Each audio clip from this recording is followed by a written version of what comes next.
Hi, I am Matti Hämäläinen from the Martinos Center at Massachusetts General Hospital. Hi, I'm Hesheng Liu, also from the Martinos Center.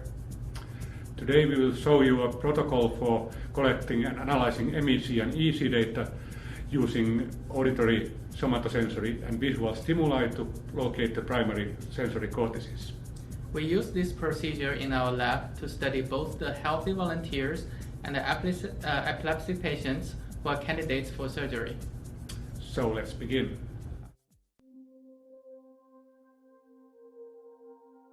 Begin by checking the tuning of the MEG system. Ensure that all channels are properly tuned and that the average noise level is below 3 femtoteslas per centimeter on planar gradiometer channels and below 3 femtoteslas on magnetometer channels.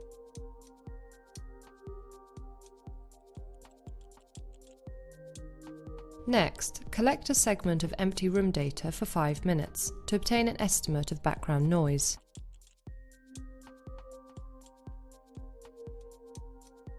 Now set up the somatosensory, auditory and visual stimuli that will be presented to the subject during the experiment. This is achieved with a stimulus computer, a projector installed outside the shield room and a somatosensory electric stimulator.